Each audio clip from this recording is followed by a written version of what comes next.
Hai Warlokians, gimana kabarnya? Baik? Selain kulineran dan ke Kebun Raya Bogor, kira-kira kalian ngapain sih kalau berkunjung ke Kota Bogor? Nah, kebetulan pada kesempatan kali ini, tim Warlock akan mengunjungi salah satu UMKM yang pernah dikunjungi oleh Presiden kedua kita, Bapak Soeharto. Kalian penasaran? Let's open the lock at Warlock by Fox.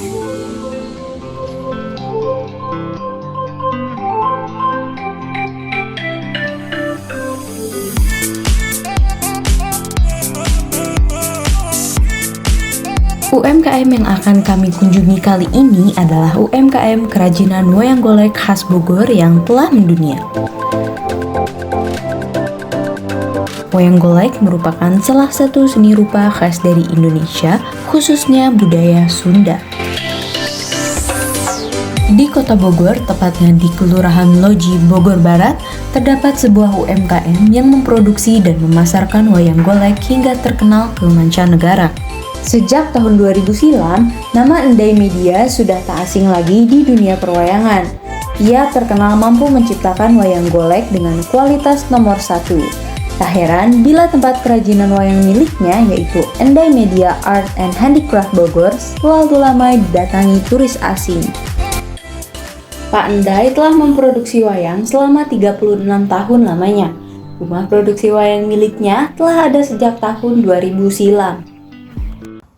Kalau saya buat wayang ya, nanti untuk saya pribadi buat wayang itu tahun 1987. Saya udah bisa buat wayang. Untuk berdirinya usaha di sini, di rumah ini, itu dari tahun 2000. Wayang golek buatan Pak Endai telah mendunia. Turis asing seringkali datang ke rumah produksi wayang golek milik Pak Endai untuk membeli wayang dan melihat proses pembuatannya. Bahkan, nama Pak Endai Media sendiri telah tercantum di berbagai buku wisata di dunia. Kalau untuk turis, masuknya sejak Tahun 2000. tahun 2000 juga. Jadi awal diberdirikan Saya turis masuk berdiri berapa? di sini, membuat usaha di sini. Kan membuat usaha itu diawali dengan pembuatan wayang gitu kan. Dari tahun 2000 itu buat wayang dulu. Setelah selesai wayangnya saya simpan di dalam. Nah udah gitu baru turisnya pada datang tuh, pada berkunjung setiap hari. Setiap hari. Pertama kali yang datang itu ke rumah saya itu orang Switzerland. Setelah itu baru banyak lagi orang-orang asing yang lainnya. Apalagi yang dari Belanda, mereka datang ke rumah kami ini dengan satu bis. Karena nama saya udah ada di buku wisata negara masing-masing. Salah satu contoh di Belanda ya. Nah, saya banyak nama saya itu udah ada di travel di Belanda. Apabila mereka mau ke Indonesia, mau kemana aja, nama saya udah ada di situ.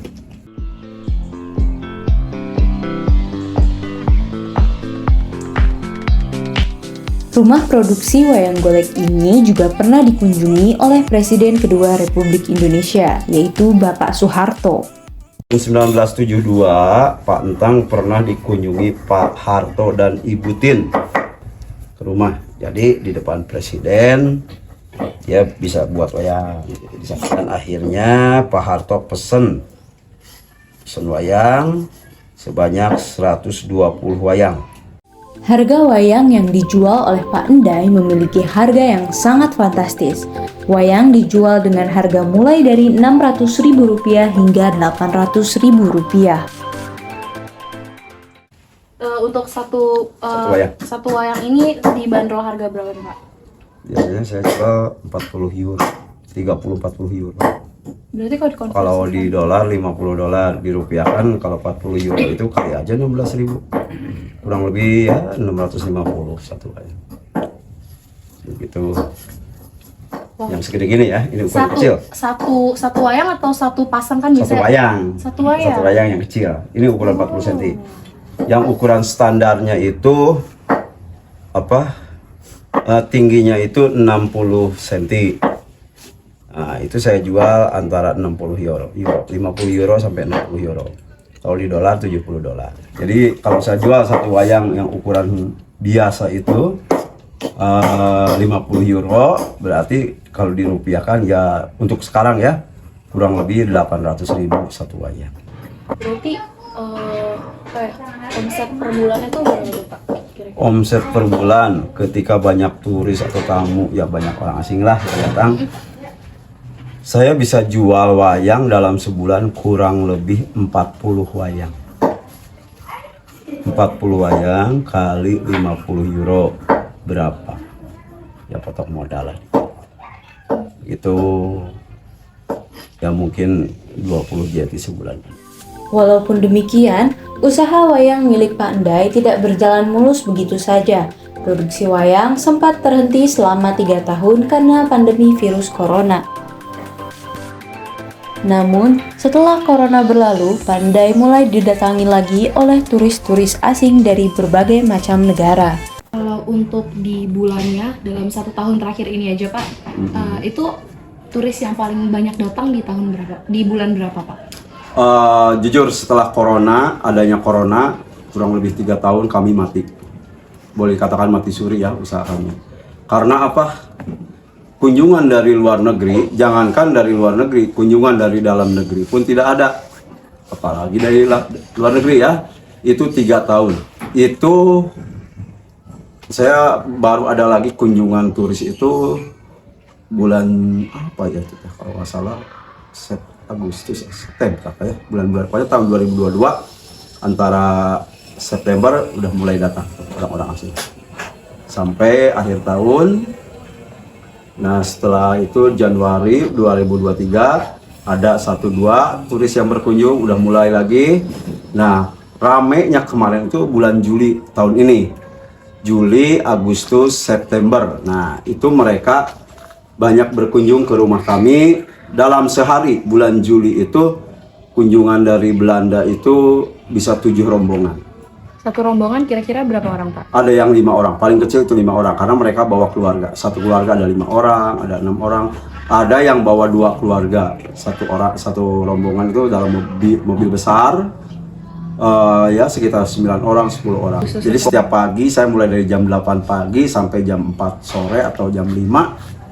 Bahkan malam pun mereka ada yang berkunjung masih. Kalau untuk perbandingannya kira-kira antara warga lokal sama warga internasionalnya berapa banding berapa? Warga lokal saya katakan 10%. Yang 90%-nya adalah dari luar negeri. Jadi 70% itu orang-orang Belanda. 30%-nya negara lain. Seperti Jerman, Prancis, Belgia, Inggris, Latvia, ya, another country. Pembayaran wayang dilakukan dengan cara membayar secara tunai. Padahal, Pak Endai sendiri berharap bisa menggunakan mesin EDC untuk melakukan transaksi usaha wayangnya. Namun sayang, pemerintah atau pihak bank tidak memberikan kepercayaan kepada usaha wayang golek milik Pak Endai. Berarti untuk metode pembayarannya bagaimana, Pak? Cash money. Cash. Dia langsung bayar. Berarti tadi Bapak kesana ambil cash? Ambil uang. Oh. Karena mereka punya kartu, kami tidak dikasih oleh BCA untuk yang digesek itu. Dari bank-bank Indonesia nggak ngasih ke saya untuk gesekan-gesekan untuk mempermudah transaksi kan sebetulnya saya perlu menggunakan itu. Tapi terkesan bank-bank di Indonesia nggak percaya ke saya. Padahal kami tiap hari dikunjungi oleh orang-orang asing yang katakanlah modern. Dari pembayaran mereka seperti itu yang akhirnya kami menggunakan ATM. Mereka mau ke ATM, kami pergi ke ATM dan dia ambil uang di ATM, mereka langsung bayar. Apalagi yang namanya bank-bank pemerintah nggak percaya. Katanya buat apa wayang golek? Kalau usaha saya sembako katanya ya dibantu. Sehingga Pak Endai merasa pemerintah kurang mendukung atau kurang membantu usaha miliknya. Nah, kalau untuk itu, apakah ada harapan Pak Endai untuk kedepannya agar bantuan yang bisa diterima kira-kira seperti apa? Sampai detik ini, pemerintah ya seperti itu yang saya bilang tadi, katanya mau memberikan bantuan setelah corona. Sampai detik ini saya tidak menerima. Berikutnya ada Pak Entang. Beliau adalah ayah dari Pak Endai. Pak Entang belajar membuat wayang secara otodidak. Hebatnya, beliau mampu mengingat ratusan karakter wayang. Berarti udah dari tahun berapa Pak? Belajar Bapak dari tahun 63 sampai tahun 65 belajar 2 tahun. Waktu itu keluar dari sekolah SR, Bapak suka belajar bawa buku ke tempat pertunjukan wayang golek. Dalang sedang memainkan, tapi Bapak mah menggambar di situ. Ada wayapan dijejerkan. Terus digambar satu persatu, paginya dipraktekkan. Sebelum terjun ke dunia usaha wayang golek, Pak Entang sempat bekerja di sawah untuk mencari modal untuk menjalankan usaha jual beli wayang golek. Pertama belajar bikin wayang golek 2 tahun, cuman nggak ada pemasaran. Kan waktu itu Pak Entang butuh duit untuk beli baju, beli kain, beli apa. Jadi Pak Entang itu terjun ke sawah dulu 3 tahun.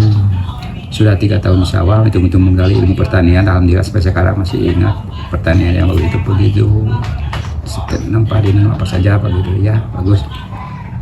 Akhirnya kembali lagi ke golek. Kemudian kami mendatangi pemerintah setempat untuk menanyakan pendapatnya mengenai rumah produksi wayang golek milik Pak Endai. Selamat siang Pak. Siang. Jadi kami dari mahasiswa komunikasi digital dan media ingin mewawancarai mengenai UMKM yaitu rumah produksi wayang milik Pak Endai. Sebelumnya, apakah Bapak mengetahui tentang eksistensi dari rumah produksi wayang golek tersebut? Ya, alhamdulillah, terima kasih dengan Mbak Iren ya. Ya. Bahwa di RW 7 ada rumah produksi wayang golek yang alhamdulillah sampai saat ini itu sudah ke mancanegara, artinya ke beberapa negara udah diketahui oleh negara lain dan mereka pernah berkunjung ke rumah produksi wayang golek Pak Endai. Bagaimana tanggapan Bapak mengenai UMKM tersebut yang sudah mancanegara? Ya tentunya Kelurahan Loji ya sangat bersyukur sekali dengan adanya rumah produksi wayang golek tersebut, sehingga banyak wisatawan yang berkunjung ke wilayah Kelurahan Loji, baik mancanegara maupun dari lokalan. Baik Pak, bagaimana bentuk dukungan dari kelurahan terhadap berbagai UMKM yang ada di Loji, dan apa bentuk dukungan yang terlebih diberikan oleh kelurahan kepada wayang golek milik Pak Endai? Untuk dukungan kelurahan kepada Pak Endai itu kita membantu tentunya di dalam bidang perizinannya untuk NIB. Untuk UMKM lainnya ada yang namanya produk halal. Ya kita juga dengan dinas terkait pernah terjun ke lapangan membantu perizinan tersebut. Harapannya Kelurahan Loji kepada para pengusaha atau UMKM yang ada di wilayah Loji, tentunya kita kedepannya ingin lebih lagi membantu, walaupun tidak dalam bentuk modal gitu ya, kita memfasilitasi kegiatan mereka dengan dinas terkait ya, itu aja barangkali. Ya, terima kasih banyak Pak. Oke, sama-sama.